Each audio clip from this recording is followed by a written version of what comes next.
Tracy T is an entrepreneur, a comedian, and above all else, a mom. She spends most mornings getting her daughter ready for school, dropping her off, making meals, taking a microdose of psilocybin, doing household chores, working. Did you catch that? Let's rewind here.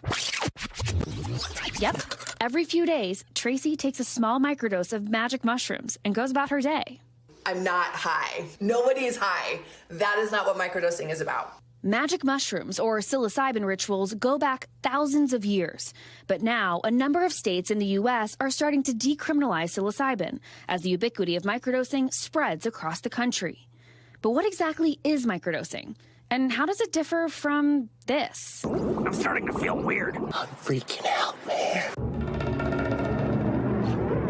Harvard Health says it can be defined as approximately 1/5 to 1/20th of a recreational dose, or about 0.3 grams. Generally speaking, for most people, keeps it subperceptual so that you're never feeling the hallucinogenic or any sort of effects, like full body effects of, like, quote unquote, being high. Tracy started microdosing during the pandemic, when she says her comedy business crumbled and her anxiety was at an all-time high.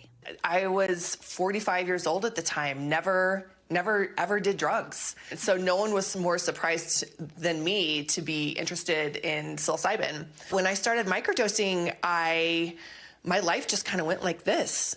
I just sort of felt compelled to share this medicine with mothers. That's when Tracy began Moms on Mushrooms, or MOM for short. She offers several microdosing courses to interested moms and has helped establish a large online community to connect people all across the country. What do you think it says about our culture that this is something that moms are seeking out? We are stressed out. We are overwhelmed. We are disconnected. Mothers were hit especially hard by the pandemic.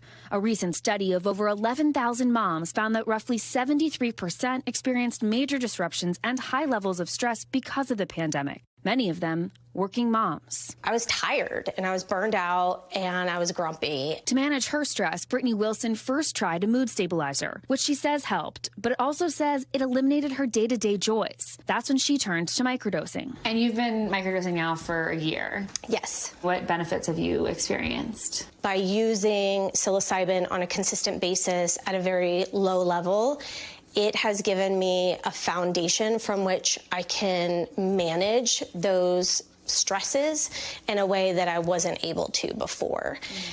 And it's almost a feeling of grounding.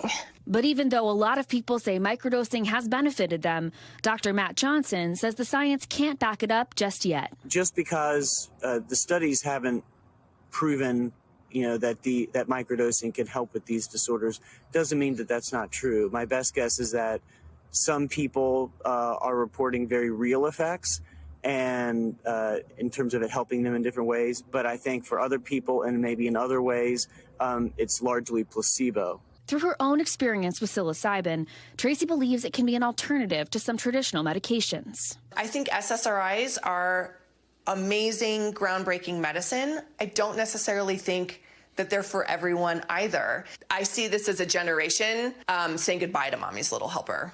I see this as a generation stepping into her power and her own autonomy and sovereignty as a whole woman, as a whole person, and saying, I'm happy to be here. Thanks for watching our YouTube channel. Follow today's top stories and breaking news by downloading the NBC News app.